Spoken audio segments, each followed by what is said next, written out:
Hello, yes, it's Joe here for joyridertv, and I'm back and I'm live in the Wildwind Winter Boat Park.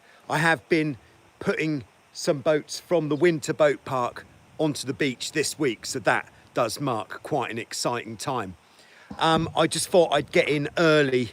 I think I'm a few minutes early, just to get the camera rolling, to build a bit of tension in the air, but also to just prepare for what is about to come, which is putting up the sails on this Hobie 16 on what has to be the most difficult day to do it so far, because there is wind and it's in various directions.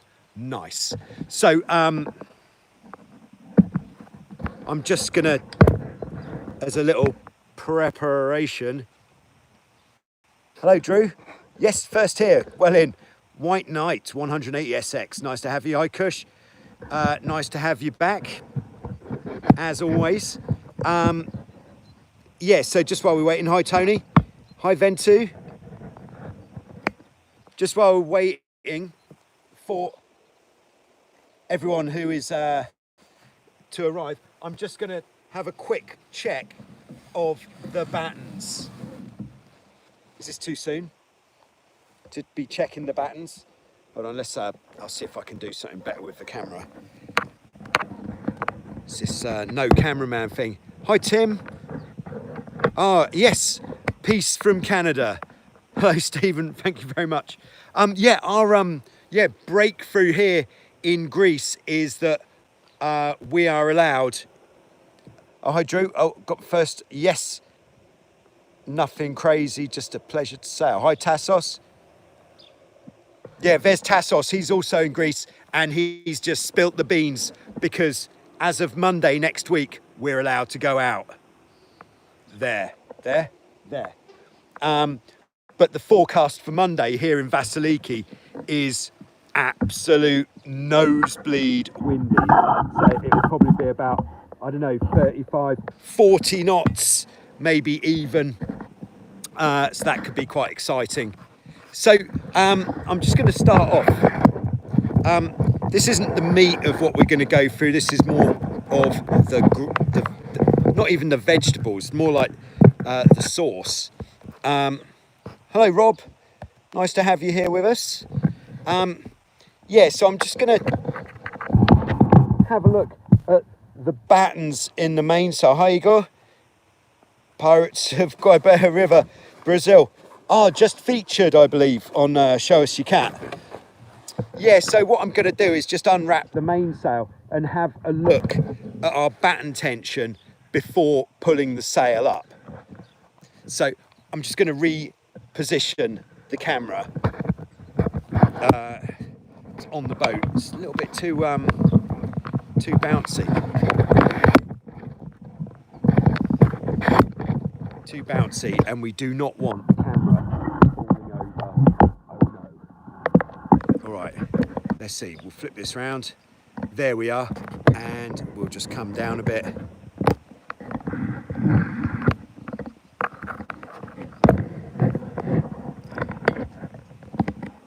There we are, nicely. Okay, if anybody tunes in and says hello while I'm over here doing this, if you could just make them feel welcome. Hello, Nigel in Kuwait, still locked down there. Hopefully the changes that we've had here are an early sign of how things are going to change in other places. I think Greece has done ever so well in not having too many cases, which means that we are allowed out on the water as of Monday. Very exciting. I'm so excited.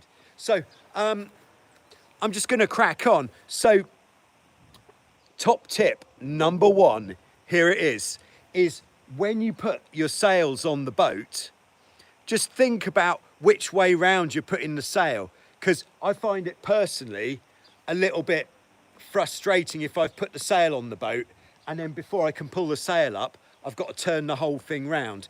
So when you pop the sail on the boat, just make sure that the bolt rope is at the front.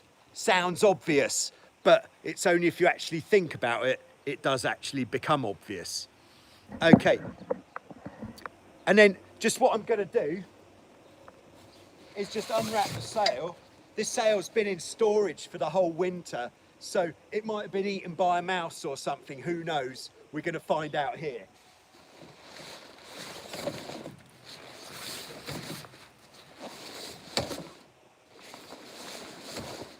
No evidence of it being a dinner for a mouse just yet.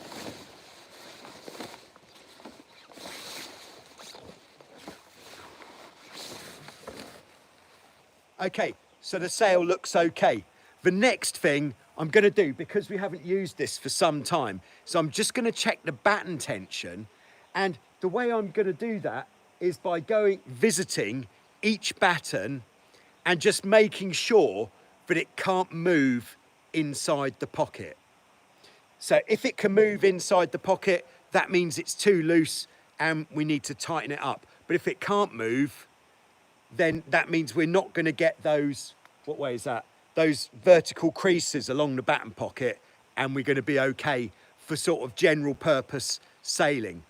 If you're going racing in light to moderate conditions, you do want to be putting a bit more batten tension in, but that's not what we're talking about just now. So I'm just going to check that now.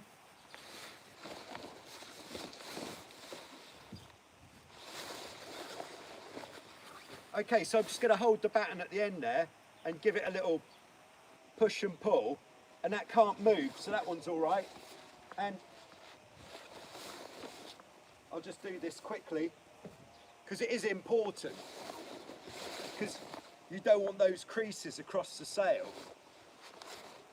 And if you find you've got a load of batten sticking out of the back, just check that the batten is located correctly in the front end, because if it's not, it could go through the sail, and we don't want that now. All right, so these are all looking pretty good so far.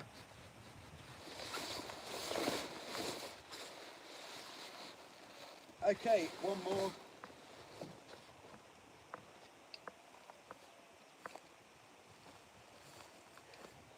Okay, so we're all good there.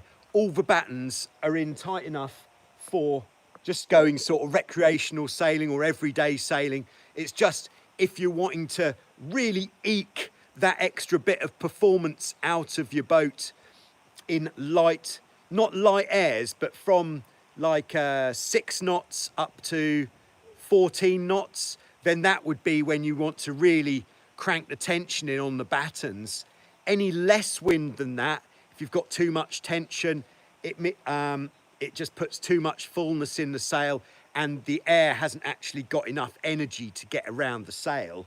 Also, it's going to be very easy to oversheet if you have too much batten tension in the light winds, and also it will make it really difficult to pop the battens onto the new side in the light winds if you have too much. And then in the really strong winds, you don't need that extra curve in the sail. But for sort of non-racing, you don't want to have that much tension in your battens, because it's going to make it really hard to pull the sail up, and it's going to put more wear on the bolt rope, the front edge of the sail. So you're going to wear that out more quickly. Everybody with me so far? Yes. All right, so another top tip here. This is under the banner of looking after your sails. Now, we all know it's a good idea, if you've been sailing in salt water, to wash your sails after you've used them if they've got wet, because having the sails covered in salt is going to gradually eat away at the stitching, the cloth is going to deteriorate, and you might end up with sails that are falling apart. However, it's not particularly convenient to wash your sails after you've been sailing. Perhaps you went out and you capsized quite early on, and then for the rest of the session you didn't capsize, so when you get back in, the sails are dry, but obviously covered in salt. Then what we've started doing here at Wildwind is we actually wash the sails in the morning before we put the sails up, because although they might go away salty at the end of the day, we know that we've at least wash them every day or every time we go out sailing, which stops that general accumulation of salt on the sails. What we can also do while we're washing the sails is just to focus on, if we're doing it before we pull the sails up, if we focus on the bolt rope, the front edge, this makes it so much easier to pull the sail up. If you've washed your bolt rope, this is the best, this is the only lubricant that you need is water, which is pretty cheap, I've heard, in most places. I haven't actually got any running water here or even a bottle of water or anything. So unfortunately, I can't get my bolt rope wet just here. But if you are rigging your boat near to a source of water, then get your bolt rope wet. It will go up the mast so much easier and you'll be very happy. Okay, so then next item is, which sail do you pull up first? Just going to let that hang for a second. I lied, I have got some water, but I was going to drink this.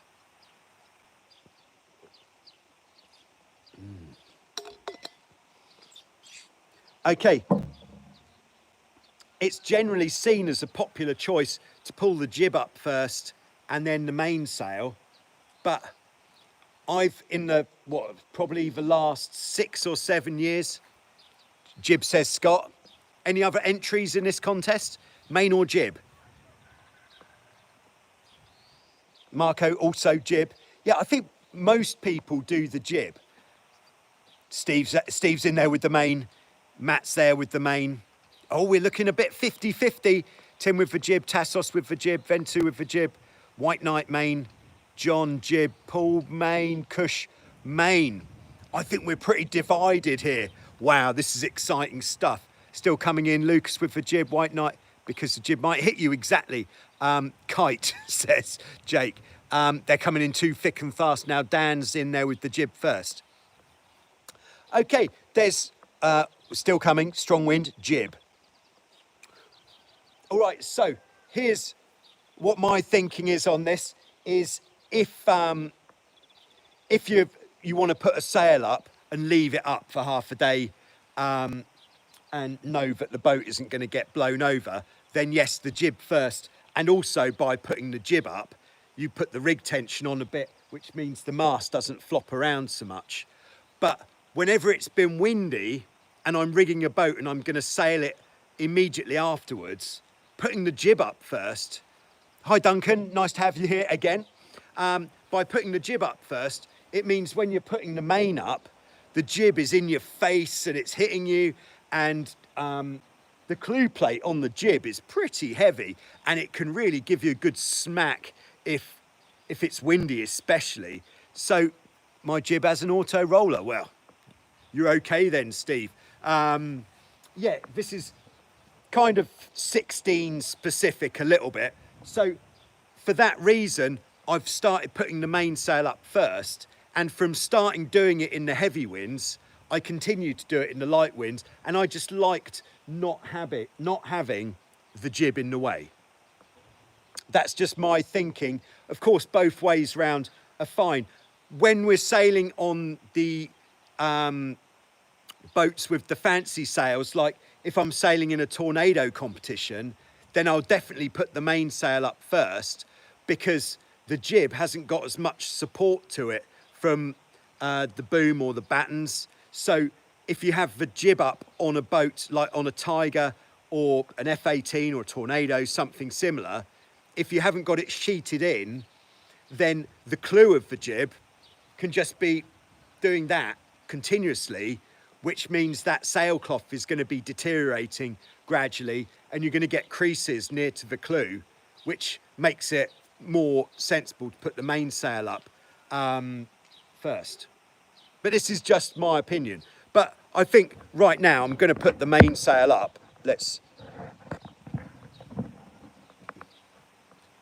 I might move the camera if necessary. I just have to find the Oh yeah, here's another. Oh, who use the jib sheets to keep it from flapping. You've got the answers, Tim. Yes. Yes. Yes, so there's no right or wrong answer. Jib gets in my way. So main first with the main up, and there's no tension, may have damage. Yeah, I'm not so worried about that if it's windy. If you're putting the main up and then you put the jib up immediately afterwards, then I don't think you need to worry about damage. But what you do need to worry about is making sure the boat is pointing into the wind before hoisting the mainsail, and also that the boat is stable.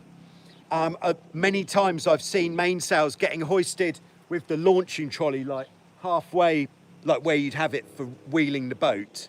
Now that is unstable and you could have damage there. All right, let's have a look and pull the mainsail up. All right.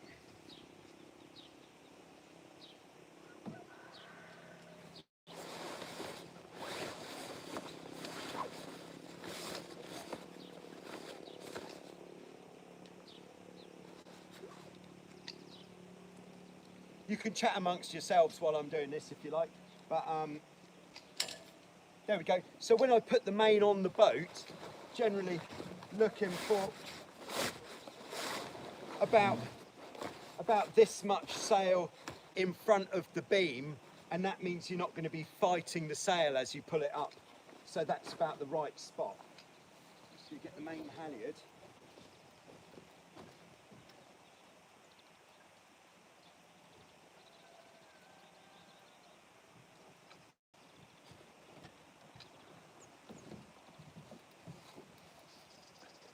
Okay, just checking it's not caught round anything, and then we can start hoisting.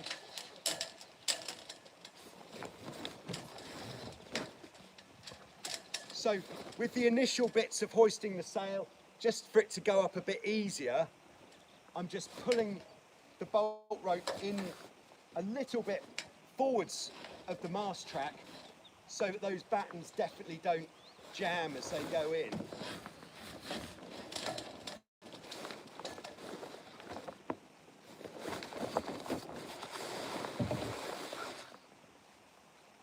Also just checking to see that the battens aren't catching on the main sheet at the back.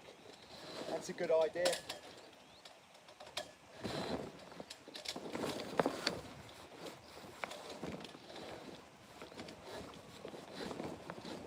Okay, so I've got my first sticky batten.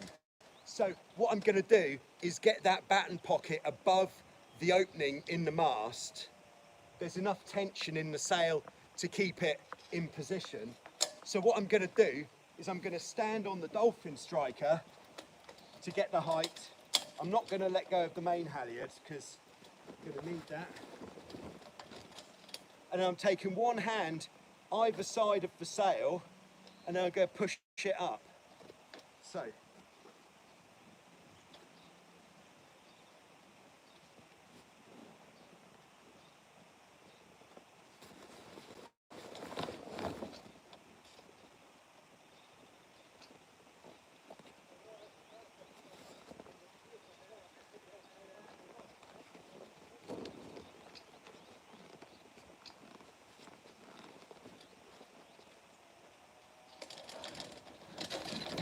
There we go. So that was actually quite a tricky one because that batten pocket actually looks like it could do with a bit of a repair.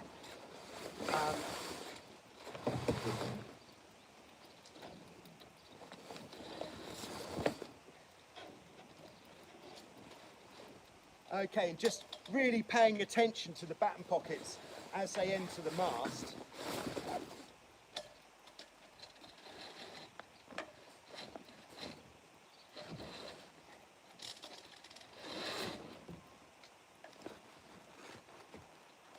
There we go. Lovely. Getting there. So if I'd have got the bolt rope wet, this would have flown up the mast so quickly, it would have been so easy. So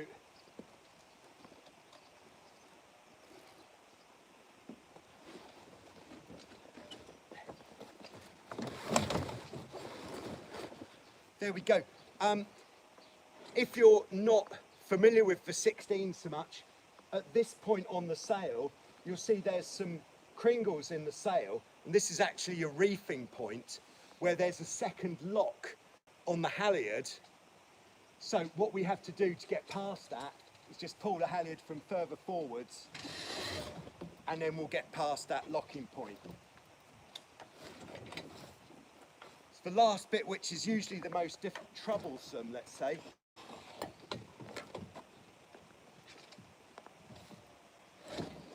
So I'm just going to jump up again and push that up the mast.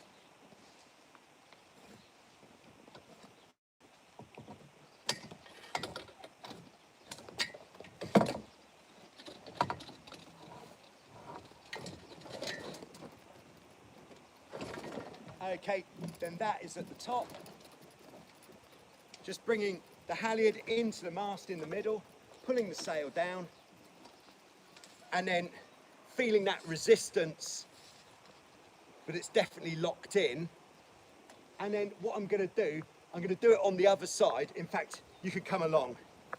Would you like to come along? Hello.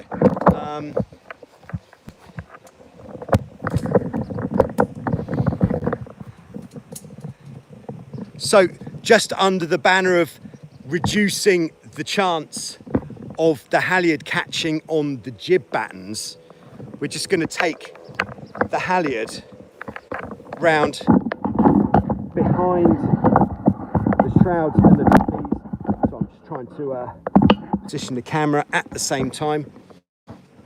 So I'm going to put that round here. Okay, it's not a very good view at the moment, and the boom's coming over.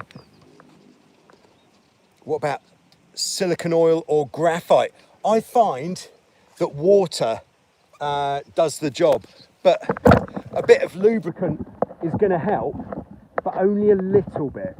And what you can do is put a little bit of lubricant in the start of the mast track and then pull that up. If you put a load of silicone, lime green Joyrider shirts are the best. Ding!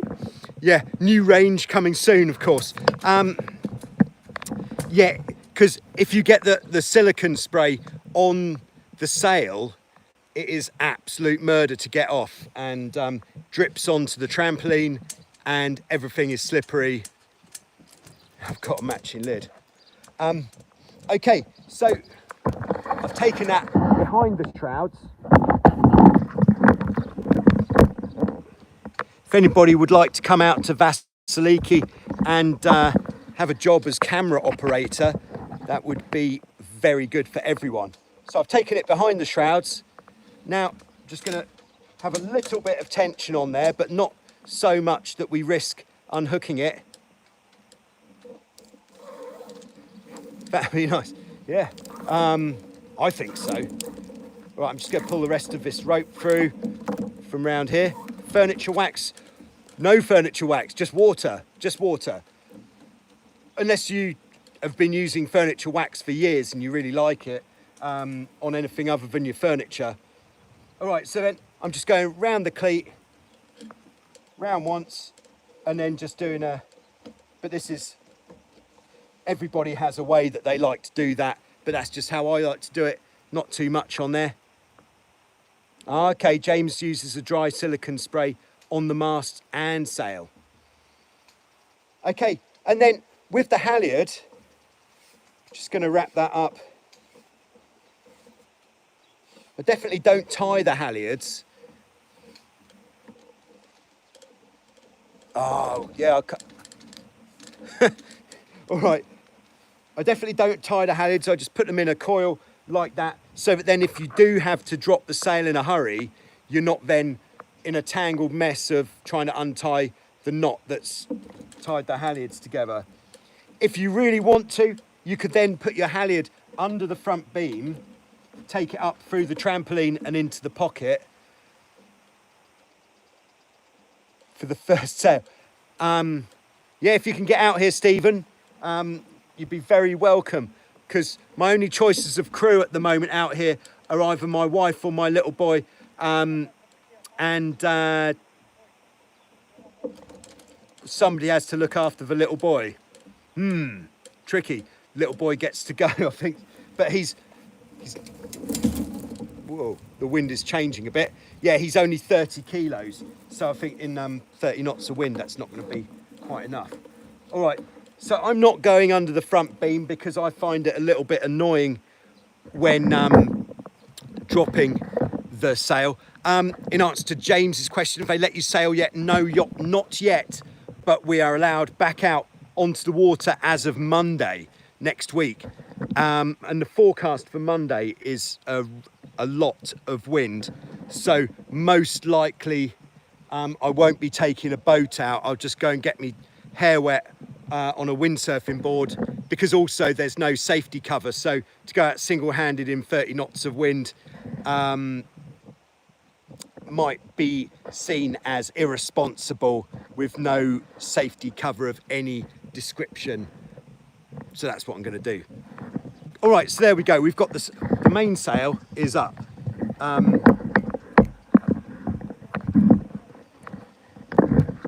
Just constantly, yes, this job position opening for camera operator is becoming serious. Where do you sail? Yeah, this is Vasiliki, which is on the island of Lefkos in Greece, where on a normal day we get light winds in the morning, usually something like in Vasiliki, yeah. Light winds which would be something like 10 knots in the morning, and then in the afternoon from about 2 o'clock we're generally getting fairly strong wind from 18 to 30 knots of wind most afternoons. Do you speak any Greek? Melau ligo lenika, then melau lenika polikala. But I'm trying, because my 6-year-old goes to school here and he's fluent, and I think it's going to lead to problems if I can't understand what he's on about. I'm in Costa del Sol near Marbella. Yeah, I'm coming. Love it. What's the plate riveted? Oh, this plate here. Good question. Yeah, so what happens is if you're not getting this slider in enough, it can kind of chew the bottom of the mast opening. It can really chew, this metal slider can really chew up this mast opening. In fact, maybe you can, hold on, let's flip this around so I can see too. Where are we? Here.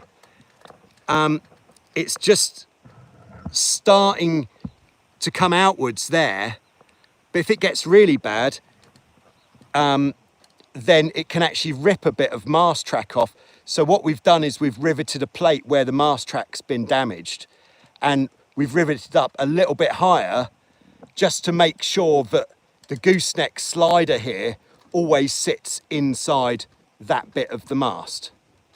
Good question. Okay, so I'm just going to do the, sorry, camera pointing wrong way. Just going to rig the downhaul.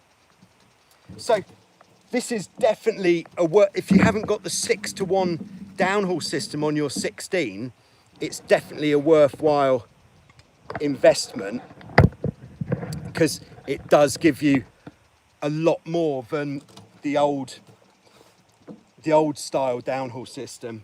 And then to rig it up, just trying to get the camera far enough away to see both up and down, and we can't flip the orientation mid-video. So, all right, what we have to think about with rigging the downhaul, it's the same as rigging your main sheet, is the way the blocks are going to end up. If we can consider my hands to be blocks, they're not going to end up like that. They're going to end up like that, so at 90 degrees to each other. Yeah, we'll come on to the jib just after we've done this, and then we can have a look at the system. How do you rivet? Oh, rigging the jib, yeah, sure. All right, so this block at the top is this way, the one at the bottom is the other way, and we're going to go to the middle first. Are we? Yes, we are. It's been a while. Okay, and it doesn't matter which way you go through at the middle, and then if we get the next one right, so we're going to go back to the front, or front to the back, depending on how you think about it. That way. Sorry about this, these camera angles. And then at the top, that's gonna, if we just follow the route, that's gonna automatically send us in the right direction, which means that we're finishing off without any crossing over in the downhaul. And there we are. Lovely. We'll just put him through. Okay, so that's done. Next, before we put the jib up, I think we'll just do the main sheet and the traveller.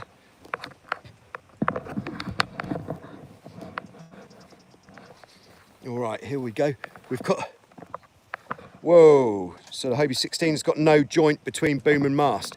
It has got a joint, not rigs. Oh, I missed that last comment, sorry. Yeah, there is a joint between the boom and the mast, but the whole joint is on a slider that comes up and down. All right, so here we are. It has a ball joint almost, yeah. All right, we'll have another look at that in a second. Gooseneck. So I've already put the main sheet onto the traveller, thus nothing special going on here. This is 9mm Mattioli Swift cord, which once it's worn in a little bit is absolutely fantastic. Really, really nice to sail with, 9mm. So then once we've attached there, we're just going to work our way down the rope, making sure it's not twisted. And then we have got a knot in the rope. That knot is to stop the traveller from going too far out. So then we're going to go through the cleat. I know that most of you know all this, but I think it's worth going through. Through the cleat, through the fair lead there, through the middle of the traveller car, and then through that eye on the back beam, and we're just going to tie a figure of 8 knot without too much tail on it.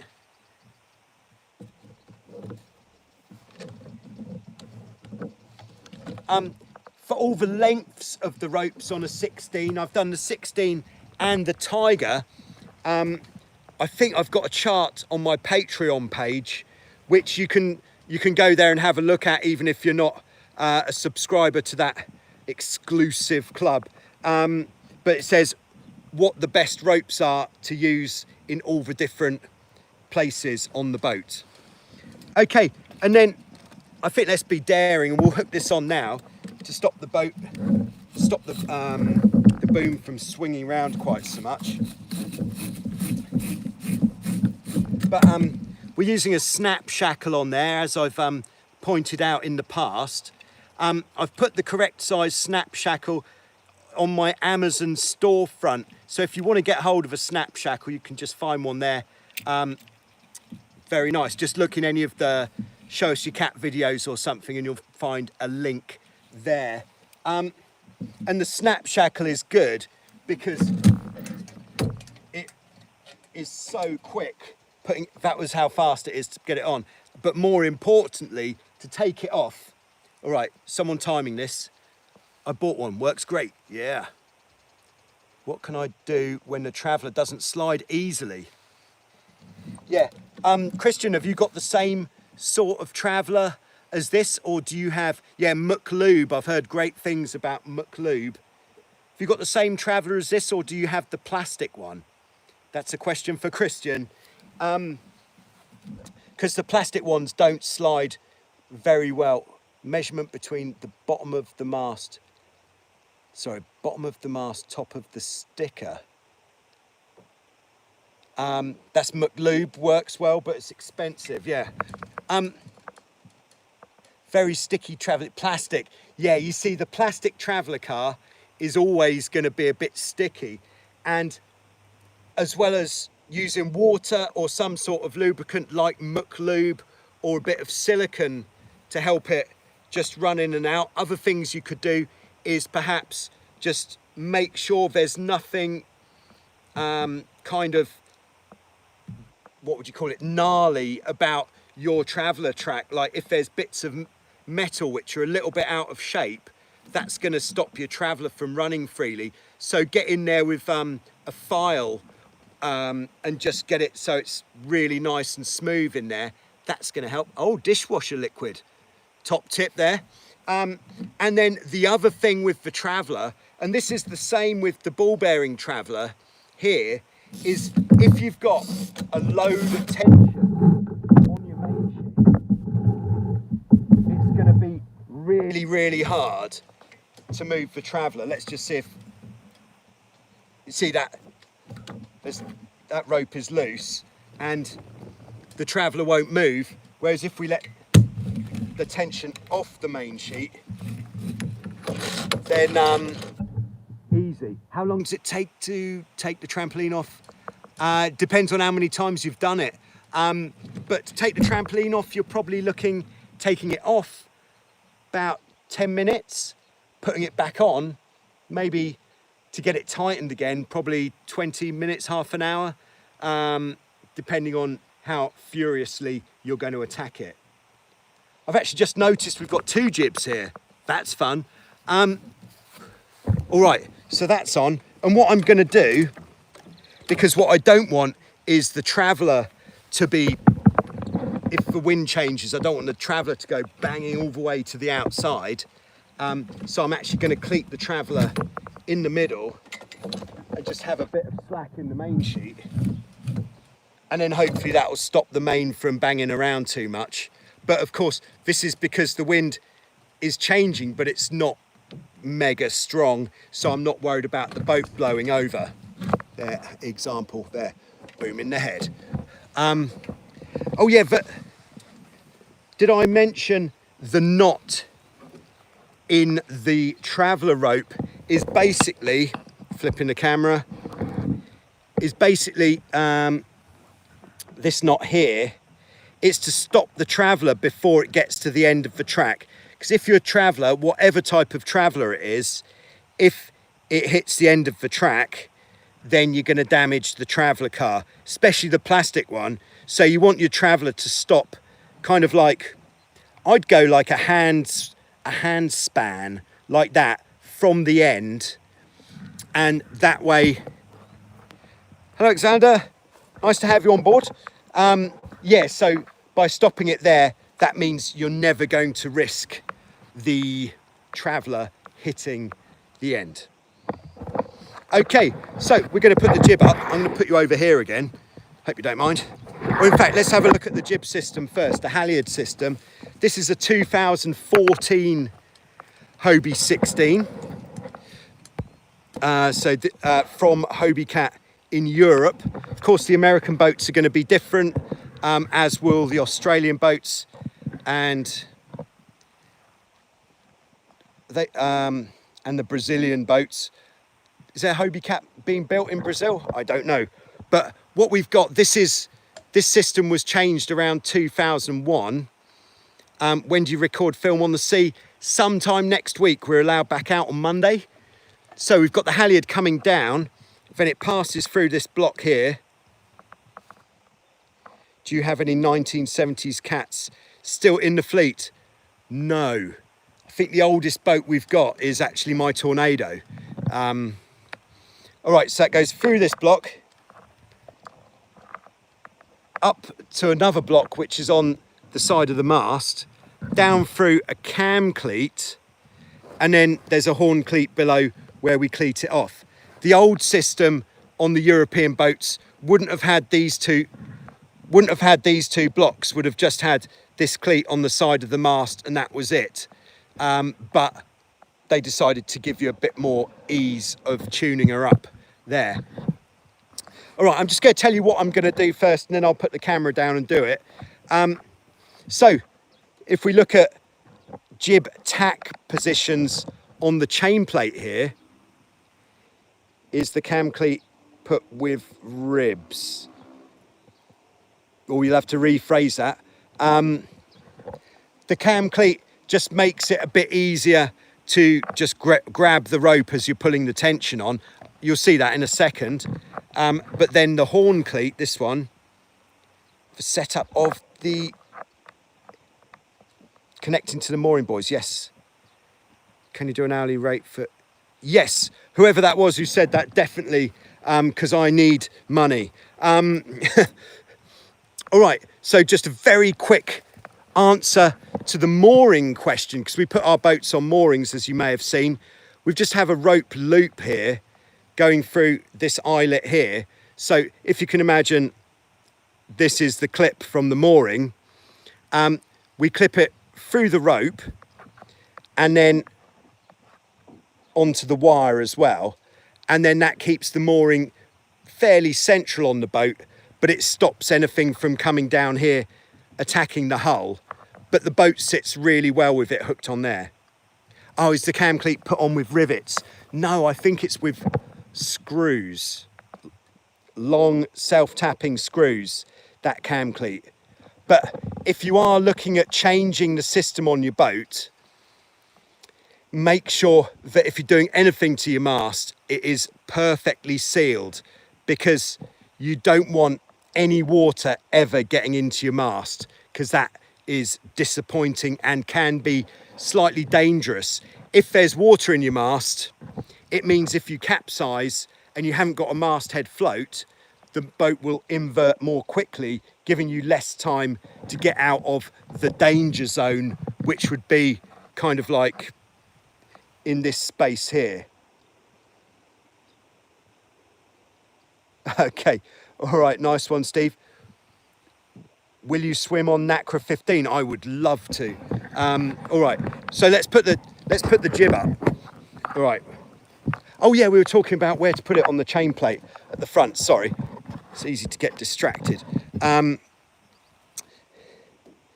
So what we want to do is put it either on 3 from the bottom, this hole, or 4 from the bottom, depending on the wind strength.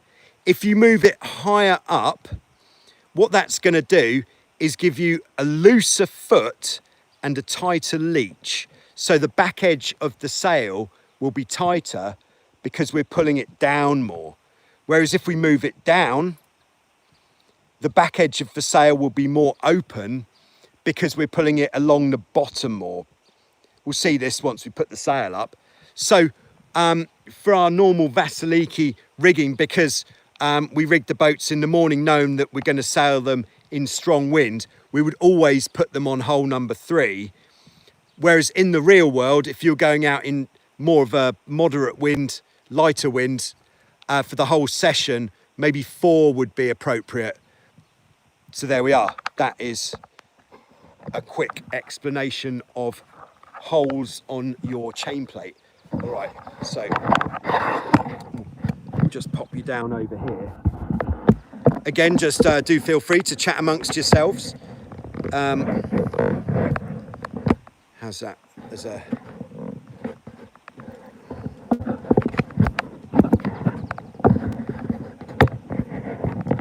what's the best way to support your efforts? Oh, thank you very much. Very kind.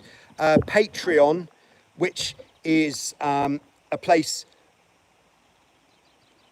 Does an Aussie rig lower the jib? Oh, I don't know. Yeah, so having the jib lower is good. But if we put it too low, you won't get any tension in the back edge of the sail. So we have to find that happy medium of where to put it. Yes, so just a quick one, because someone was asking about where to send money. Patreon, or on my Joyrider channel page, there's a link to PayPal as well. All donations gratefully accepted, and be assured that there's going to be more great stuff coming soon on Joyrider TV. But you can find a link to my Patreon page from any of the Show Us Your Cat videos, or pretty much anything at all. But on the live video, I don't do the description until after it's uploaded. Also, buy Merchandise, yes, but the Joyrider, the online store, is not overflowing with stuff at the moment. But I have got flags and hats and stickers here in Vasiliki ready to go out. So if you want any stuff, just send me an email or a message, or send a pigeon, send me a letter, anything at all, postcard. Let's hoist the jib. Right. Okay. So I did the same with the jib, with the battens that we did with the mainsail, just making sure that they are tight enough. In fact, let's just have a quick look at this jib batten system before we put it up. I can't even remember when they changed the jib batten system, but it would have been about 15 years ago, where they changed the batten system. The way you tension it is with Velcro, which is on the inside, which means you don't have, here's the back edge, so you don't have any batten sticking out the back edge of the sail, which means you're less likely to catch something on the jib halyard, which, as we all know, is annoying and frustrating, and it happens every time. So so the new jib system is very good. If you've got an older jib which is in good condition and you want to change it, then all the sailmaker needs to do is just open up this bit of the batten pocket, stitch a bit of Velcro on the inside, and there's a Velcro flap. Is there an upgrade for that? Here it is. Just take it to your sailmaker, and then what's very important is if you're cutting your battens, to cut it longer than you think first, because of course, this is obvious, you can cut it a bit shorter if it's too long, but you can't lengthen it once you've cut it off. Same with anything. Yeah, all right, so that's the jib battens, and with the jib battens, I'm really cranking on, especially with this system where you can't get quite as much purchase to get the tension in the batten.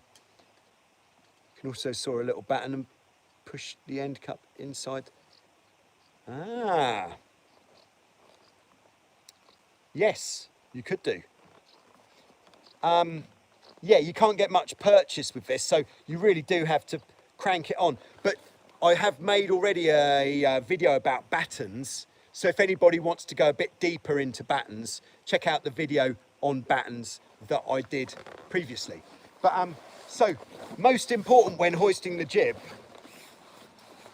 and this one's not open to discussion. Hobie super battens, what? I need to research super jib battens. They sound amazing. All right, every time you put the jib up, first thing you do, attach the tack first. And when you drop it, leave the tack on till last, because otherwise, don't know if this has happened to you, you can have that rather embarrassing time of jib halfway up the mast, flapping like a flag, and you can't get it back. You don't want that. Yeah, I'm liking the sound of super jib battens. All right, so I'm going to attach the tack. We're going to go in hole 3.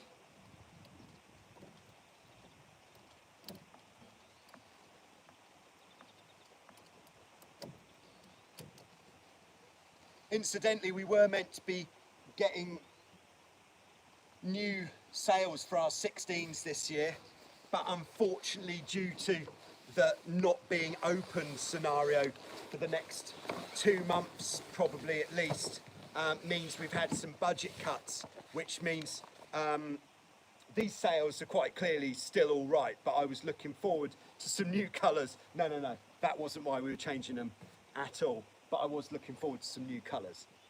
All right, so I've attached the tack. Check. Now going to take the halyard, and I'm going to put a knot just back in the end, because this is another one which could be a little bit frustrating. If you haven't got a knot in the end with this system and you pull on here and the halyard goes up the mast, I think that would be a bad day.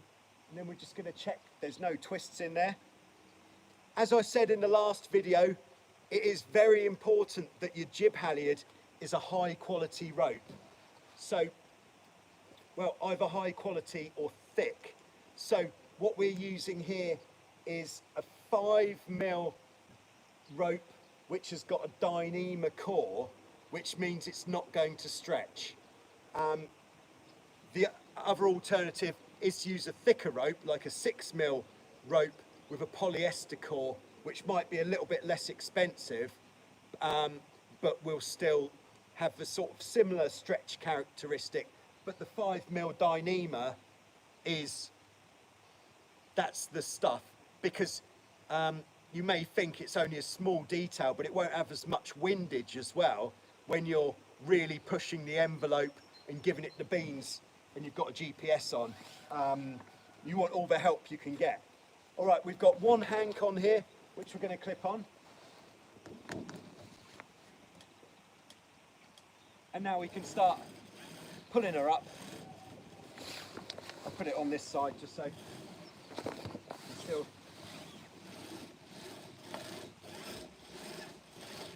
I find pulling the jib up very satisfying. Don't know why, but I do.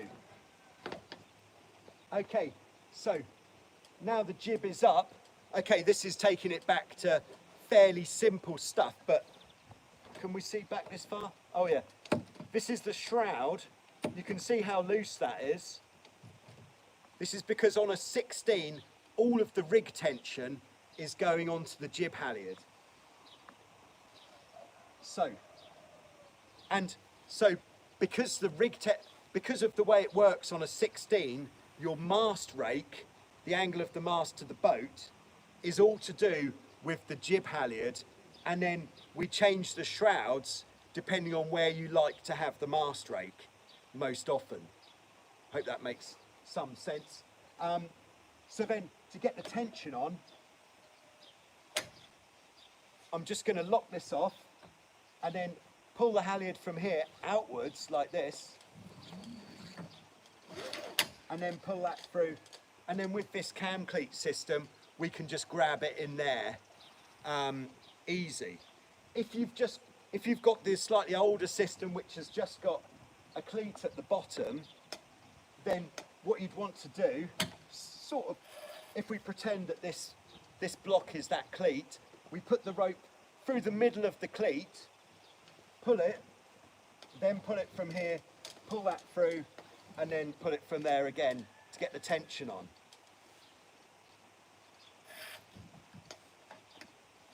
So there we go.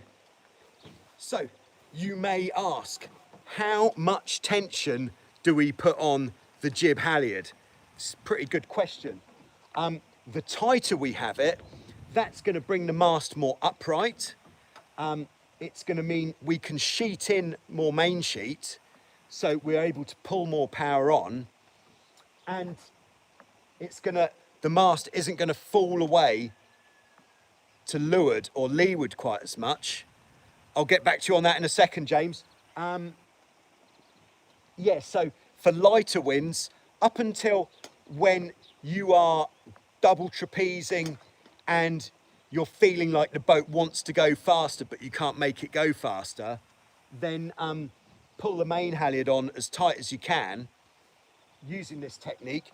You may think, oh, but I'm a smaller person and I can't pull it as hard as you can because you're a bigger person. Then it's all relative. If you're smaller, it means you're lighter, which means you don't need as much main halyard on. If you're bigger, if you're a 6'5" South African rugby player, then you're going to need more rig tension, so you've got the power to do it. So it all works out nicely like that. There we are. James asked, what do we do with our old sails? We generally put them into storage and wait for our new sails to rip in half, to be honest. But in the next, in the coming weeks, I'll go through what I've got in storage and see if there is anything that that we absolutely don't need anymore. But I would say that anything we've had that is declared that we don't need it, it's going to have had a lot of UV, so it won't to be honest, it probably won't be worth the postage unless you are in, I'd say unless you're in Greece, it's not going to be worth it for the postage costs of sails, because sails are quite heavy. Where do you place your shrouds? In the chain plate. Great question there, William. All right, so here we go, coming in for a closer look, flipping it around. All right, so as standard, this is with standard Hobie rigging. We're putting the shrouds in hole number 4. If you're not familiar with standard Hobie rigging, as standard, this is Hobie Europe. I don't know how it is in the American boats, but we have, this is the mystery part. I call this a twisty bit because it's twisted.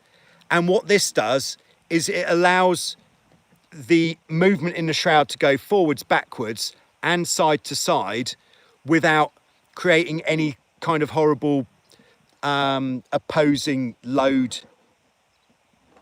Oh, you have shorter chain plates. Ah. How do you choose the rig tension? Yeah, so, oh, we were just doing the rig tension. Yeah, I'll go back onto the rig tension. But 4 for a general setting, never higher than 4, but 1 down if you're going out and it's really, really windy, or if you're really light. So if you were less than, let's say, 120 kilos altogether, or perhaps you're sailing single-handed all the time, then perhaps set it in 3 as standard. But if you're more than 120 kilos, in 4, unless it's really windy. 7, not 10. Says David. David knows. All right, so rig tension, we're pulling it on hard for the light winds. All right, cool, man. Yeah, I'll just, how am I going to do this? Like this with the flip, and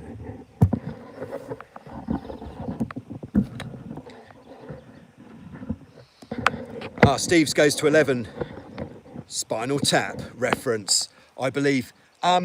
Yeah, so in the light winds, we're going to crank it on as hard as we can, and then when we get to the point where you're double trapezing, or or you should be double trapezing, but you'd rather sit on the boat, then that would be the time when you want to loosen it off a bit.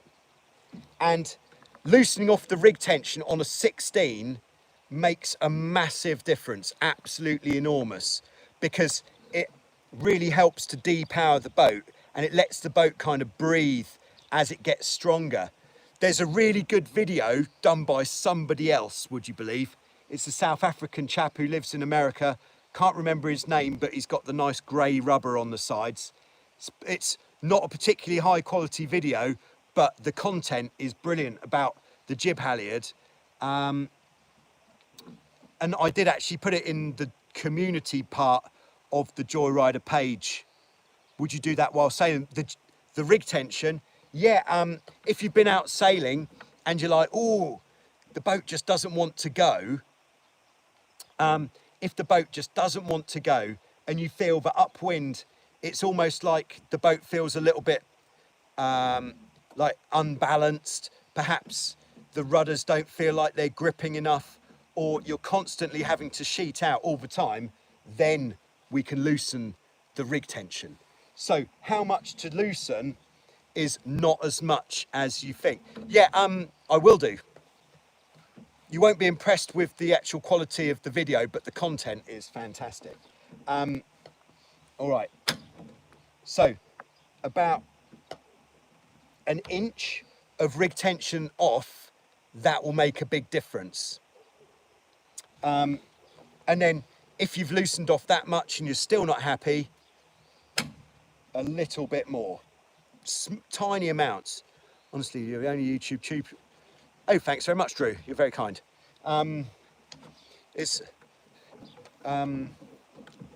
Yeah, there we are. What can you say? And then I think I'm not going to go on for much longer, because I've been going for about an hour now, and I think we've gone through quite a lot there. Has anybody got any other questions for now? Or is everybody quite happy with where we are? Because I have to stop after an hour while you're there, let's talk about downhaul, outhaul. Okay, let's crack on. All right, outhaul first, because that's quick. With the outhaul on a 16, it doesn't really do very much. Can you look at the oh, Q Pro, you have to ask that a different way. I didn't quite understand what you meant. Okay. Oh, actually, let's be sensible about this. We didn't even put the jib sheets on. When do you put your mast down back? Strong wind, yes. Yes, so we're letting the mast go back more for strong wind. Exactly. So when you get to about 15 knots of wind, that's when you want to let the mast go back a bit more. But the jib clew position, right, I won't actually put the jib sheets on just now, just for time. How come you don't do more 49er sailing? It is because I am a catamaran sailor, more so. And I have had some spectacular sails on a 49er in the past, but I do like sailing the catamaran for how easy it is to go fast and how you can take it out in loads of wind with pretty much anyone and give it some serious beans, knowing that you stand a chance. Okay, so the clew plate on a 16 jib is this shape. I think it's, oh, looking for the shroud connection looks out of whack from a distance. Okay, we'll go back to the shroud connection after we've done this. All right, so with the clew of the jib, what I would generally do is middle hole for general conditions, or one hole down from the middle, this one, if you're going out and it's going to be really, really windy, or if you're very light, because that's going to help to open up. By having it down more, it's going to pull it back and less down, which is going to open up the back edge of the sail, helping to depower and open that slot between the jib and the mainsail. So that's, in a nutshell, jib clew position. So either middle for general or one down for windy, or if you're particularly lightweight or sailing single-handed. There we are. I think that's it in a nutshell. Let's do this in a nutshell. All right. Oh, got 200 meters worth of biggest. Oh my goodness. Yeah, sounds like interesting times there with your, yeah, with the longer comments. I don't actually have time to read them all before they disappear off the screen. I know on Facebook you get the comments there for ages, but on YouTube you only get them there for a minute. Yeah, this is how it should be. Although, yeah, I think ideally this piece should be across that way so that the chain plate is through 90 degrees to where it is here, but it's going to have this cover over it. So to be honest, that doesn't make any difference, really. Okay, so outhaul. Don't ask me any more questions because I need to stop fairly soon because the wife has got a yoga class, which is, oh, bow of the boat where the jib connects. Ah. Oh, right, I see what you're saying. And how you doing? Yeah, good. Have you much experience with the Sprint 15? Do you recommend? The Sprint 15, which I believe used to be called the Dart 15, is a really good choice of a single-handed boat. I think I would get a Sprint 15 if I was sailing in a place with other Sprint 15s, because having other boats, even if you're not racing, just to go out and sail against, is really fun. I'm in Vasiliki on the island of Lefkos in Greece, and this is how our arrangement is on the forestay. Is we have two chain plates, and then we have elastic on here, which takes up some of the slack on the forestay, taking it away from the jib, meaning that the jib isn't getting battered by the forestay the whole time. I'm going to do some research because there is a fitting that does this much more elegantly, which I believe you get from Murray's, which seems to have everything in America, stuff that we can't get in Europe. And it does a much nicer job of doing this, but that is basically what's going on here. So back to the outhaul. The outhaul, we're just going to pull tight. That is it. Because with this system, with the bottom of the sail inside the boom, we're not changing the shape of the sail significantly with the outhaul. You could really crank it on if it was really blowing, but the difference that it would make would be much smaller. The downhaul, however, is everything. What we're going to do, all right, I'm going to move you out for a wider look. This is going to be the last thing I'm going to talk about, is the downhaul. So if you have got any other questions, we'll come back to this next week, or you can just leave in the comments below. So not in the live comments, but in the comments below when the video goes up, maybe, I don't know. All right, hold on. Let's just flip that round. How's the view? Okay, we'll go with that. So with the downhaul, every time we sail the boat, we need to put some downhaul on, because otherwise the sail has got no shape to it at all, and it just looks a mess. So what we'll do is we'll pull the downhaul on until we're getting rid of the majority of the creases, and when we get there, we'll feel the battens should all pop, or the battens will get the shape come into them, and then that is what is going to give us our minimum downhaul setting, is when we're getting rid of most of those horizontal creases in the sail and the shape is going into the battens. So that is the minimum. I'll just go through the minimum and the maximum, then I'll come over and we'll talk about when you'd want to do that. And then if we want the maximum, on the European boats, the standard point of what is maximum is at the top of this silver warning sticker, but the maximum is basically when you've pulled it as hard as you can and a little bit more, and you can't pull it anymore. So maximum would be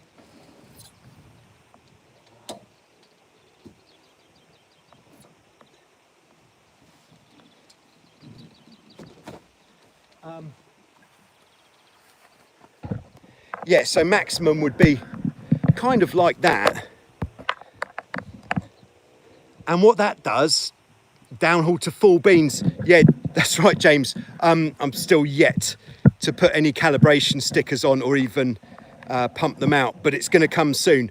Yeah, we have got some calibration stickers, which by the time you see this boat next, it's going to have a calibration sticker fitted to it so we can see exactly how much downhaul to pull on. So,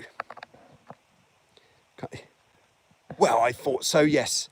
And the silver warning sticker, how far up is that? Mine is some baked off. Okay, I haven't got any sort of measuring device to hand, but if you, again, if any questions that I can't answer now, just leave them in the main video comments below after the video's finished, and I will do that bit of research and come back to you with that. But the main nuts and bolts of it are, if you're looking for power, have less downhaul. If you're trying to lose power, have more downhaul. That is the bottom line with the downhaul. So if it's really, really windy, pull on as much downhaul as you can. Good supplements to lose weight before. Yeah, I'm not sure about that one. Yeah, so pull it as hard as you can if it's really windy.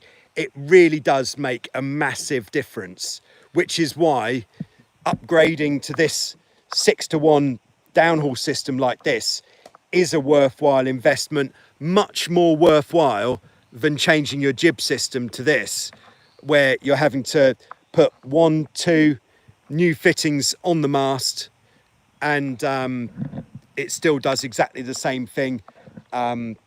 So I would change the downhaul first. That would be the one upgrade that I would be tempted to make. So I hope that has answered any questions. And before you ask me anything else, I'm not answering any more questions now because I have got to go. Yes, so the next Joyrider TV virtual regatta race day is the same time tomorrow. So that's 5:30 my time. And what we're going to do tomorrow, this will be really good for anybody who is fairly new to the virtual regatta platform. You could check out some videos I've already made on virtual regatta. The first one I did sort of tells you like the early stages of what to do. But I'm going to be doing a live video at the same time as the virtual regatta video. So we'll actually be on the race course together, and I'll be talking about what we're doing. So, hey, Rick, so that will be at 5:30 Greek time tomorrow. I know, quite the garden. Yeah, yes, the winter boat parking area is plush, to say the least. Yes, that'll be at 5:30 tomorrow, and each race there's a maximum number of 20 boats in each race, but if you're not in the race you can still watch it and then enter the next race. Yeah, please hit the like button, sailors. That's right.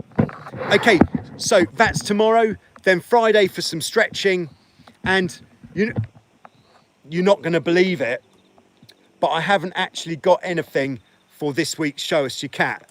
So I will have a private race if anybody lays it down, but that will be a private race just for Joyrider TV people tomorrow at 5:30 Greek time. So there we go. Thanks for tuning in. Thanks for being here. Thanks, Damien. I hope it's all good in Mozambique and you're able to get out on your pearl soon. Thanks, Marco. It's been a pleasure. Thanks, Rich. Thanks, Rich. Who are you going to sail with next week? I think it's going to be on my own or with Harry. Thank you, Steve. Thanks, Victor.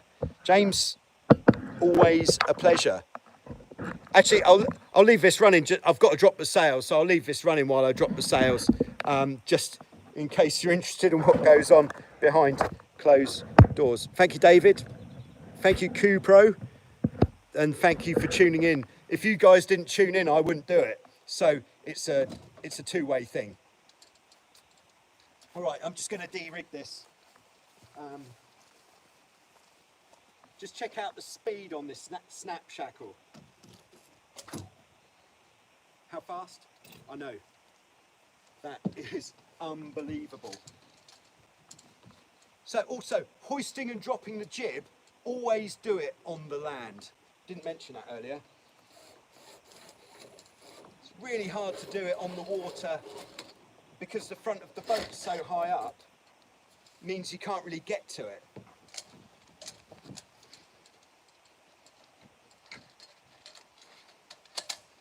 Okay.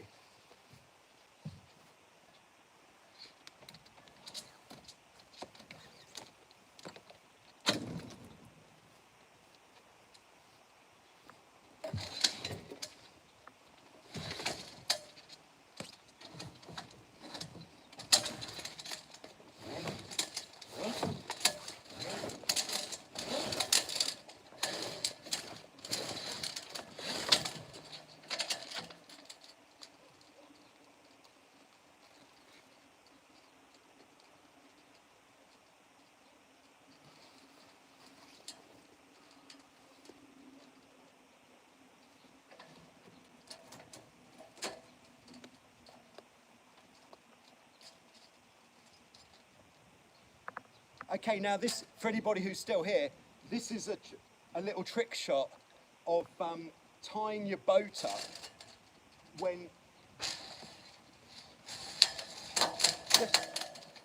So, what I've done is I've tied the downhaul to the main halyard, pulled that up, giving me more rope.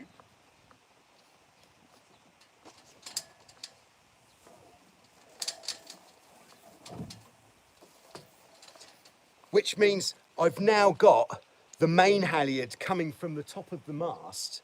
This is going to give us a phenomenal amount of leverage. If you think the wind is going to be coming pretty hard in a certain direction, then you can actually you could either take one of the trapeze wires or the main halyard and use that to tie your boat down as well as your normal boat tie down. And you're getting so much leverage that it's very effective indeed. And whenever we see a lot of wind coming here in Vasiliki, it's what we call storm ties. We use the main halyard to tie the boats down. Top tip.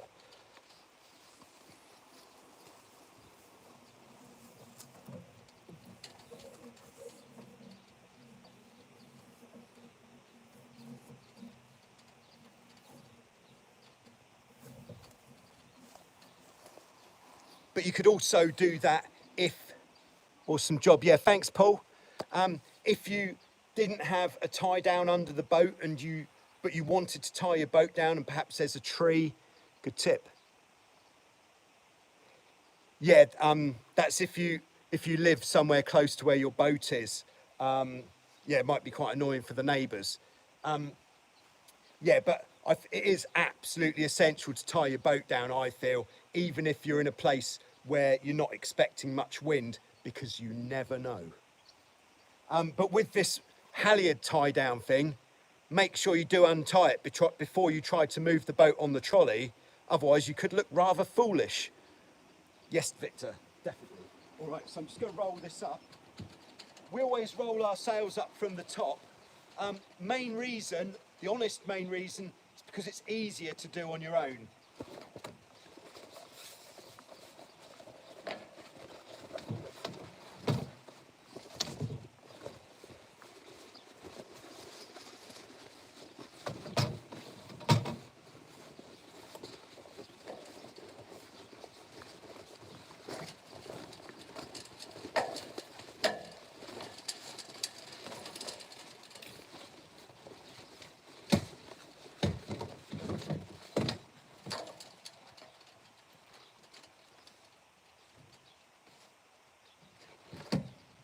There we go.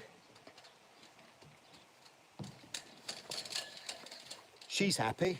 So I'll just drop the jib and then there we are. So like I said before, leave the tack of the jib attached until you've got it down to prevent that potential disaster. Another good tip here is if it's windy, as soon as you let off the jib halyard tension, the front of the jib will start going absolutely berserk. To avoid that, in fact, you really need to see this. You need to tell everyone who's already left, this is essential. If you don't see this, this is solid gold.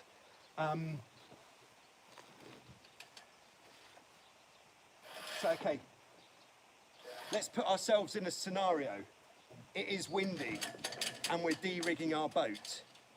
As soon as we release the jib halyard, we want to take the front of the jib, and as we let the halyard go, we want to actively be pulling down the front edge of the jib. Because if you don't, it's going to flog extremely violently and it's going to be quite intimidating, noisy, and bad things could happen. So keeping that tension in the front edge is going to stop that from happening. That's a very good tip.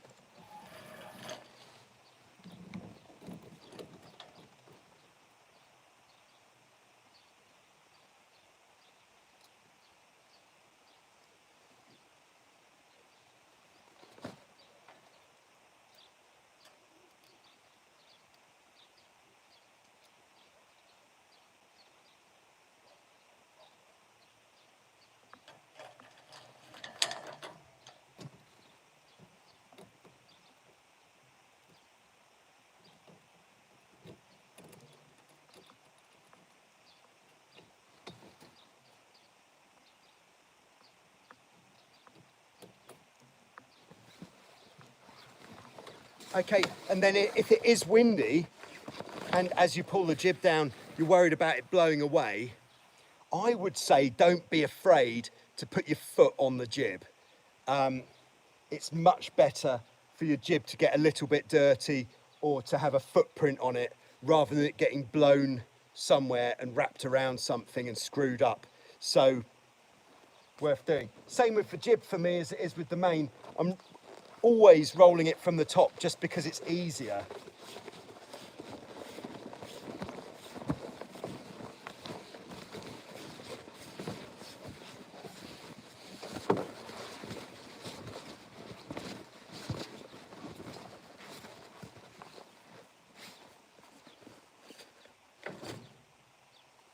Right, I've got a sail bag here.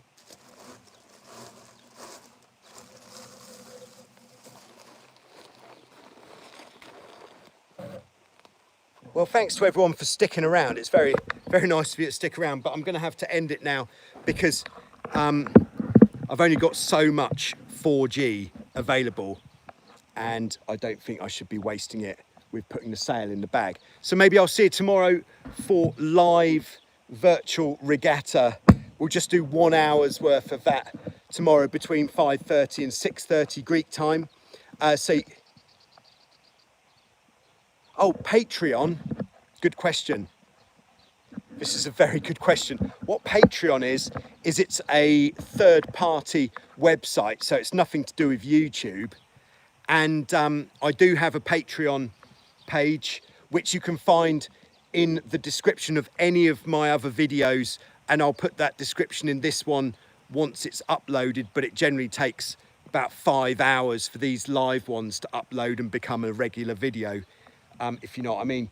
What Patreon does is it's so that people can support people like myself who are making videos and you feel that what they're doing is worthwhile and worth your support if you want it to continue. So you head over to the Patreon website and there you are a very good sailor. Oh, you're too much. And then from Patreon, you can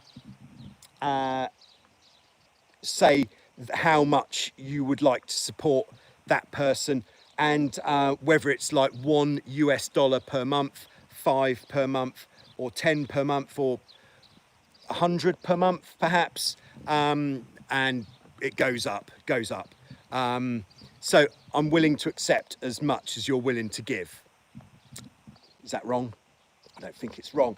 And you can cancel at any time, but it is like a monthly ongoing payment kind of thing that will be direct debited out of your savings or your bank account or something.